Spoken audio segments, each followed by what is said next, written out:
Corona தடுப்பூசிக்கு அவசர கதியில் அனுமதியா? சர்ச்சையும் விளக்கமும். 3ஆம் கட்ட பரிசோதனையில் இருக்கும் கோவேக்சின் தடுப்பூசிக்கு முன்கூட்டியே அனுமதி வழங்கப்பட்டிருப்பதாக அதிருப்திகள் எழுந்துள்ளன. இது தொடர்பான சர்ச்சையையும் விளக்கத்தையும் சற்றே விரிவாக பார்ப்போம். ஆக்ஸ்போர்ட் பல்கலைக்கழகம் அஸ்ட்ராஜென்கா நிறுவனத்துடன் இணைந்து சீரம் இன்ஸ்டிடியூட் ஆஃப் இந்தியா நிறுவனம் கோவிஷீல்டு என்ற கொரோனா தடுப்பு மருந்தையும், ICMR மற்றும் புனேவில் உள்ள வைராலஜி நிறுவனத்துடன் இணைந்து பாரத் பயோடெக் நிறுவனம் கோவாக்சின் எனும் தடுப்பு மருந்தையும் தயாரித்து வருகின்றன. இதில் கோவாக்சின் தடுப்பு மருந்தின் 3வது கட்ட கிளினிக்கல் பரிசோதனை இன்னமும் நிறைவு பெறவில்லை. இந்நிலையில் கோவிஷீல்டு மற்றும் கோவாக்சின் ஆகிய தடுப்பூசி மருந்துகளை பயன்படுத்துவதற்கு இந்திய தலைமை மருந்து கட்டுப்பாட்டு அமைப்பு அவசர கால அனுமதி வழங்கியுள்ளது.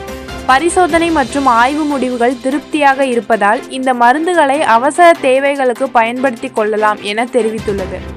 எனவே இன்னும் சில தினங்களில் இந்த மருந்துகளை பயன்படுத்தி தடுப்பூசி போடும் பணி தொடங்கும் என எதிர்பார்க்கப்படுகிறது. இந்நிலையில் 3ஆம் கட்ட பரிசோதனையில் இருக்கும் கோவாக்சின் தடுப்பூசிக்கு முன்கூட்டியே அனுமதி வழங்கப்பட்டிருப்பதாக அதிருப்திகள் எழுந்துள்ளன. இது குறித்து காங்கிரஸ் கட்சியின் மூத்த தலைவர் சசி தரூர் கூறுகையில், கோவாக்சின் தடுப்பூசி இன்னும் 3ஆம் கட்ட மருத்துவ பரிசோதனையை நிறைவு செய்யவில்லை.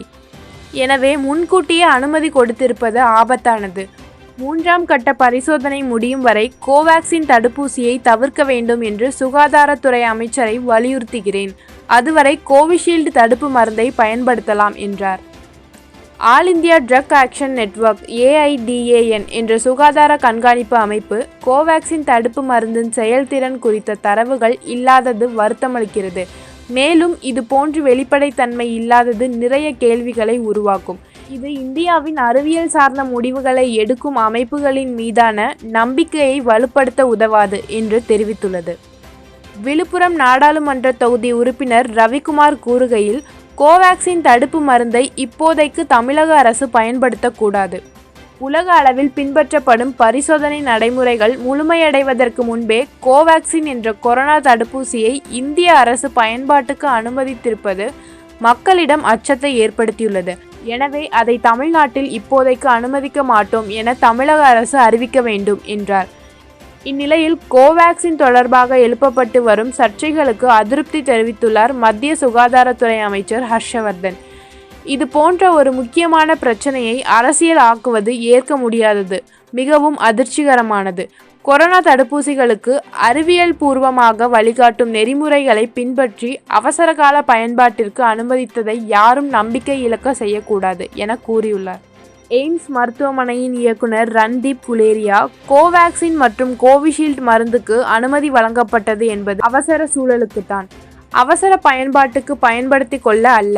உலக சூழலை கருத்தில் கொண்டு அவசரமான சூழலை எதிர்கொள்ள அவசரமான ஒப்புதல் இரு மருந்து நிறுவனங்களுக்கும் தரப்பட்டுள்ளது. நம்மிடம் திறன்மிக்க ஆன்டிவைரஸ் மருந்து இல்லை. இருக்கின்ற மருந்துகளையும் வைத்துக்கொண்டு நாம் கண்டிப்பாக விழிப்புடன் செயல்பட வேண்டும்.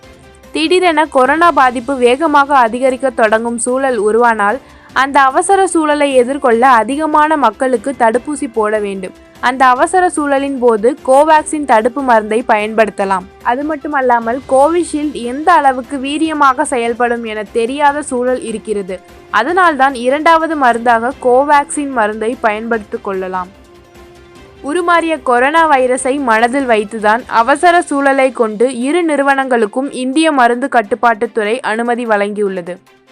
அதே நேரத்தில் மருந்து நிறுவனங்களும் தொடர்ந்து தங்களின் 3வது கட்ட கிளினிக்கல் பரிசோதனையை தொடர்ந்து நடத்தி அதிகமான புள்ளி விவரங்களை தர வேண்டும் என கேட்டுக்கொள்ளப்பட்டுள்ளது என்று தெரிவித்துள்ளது.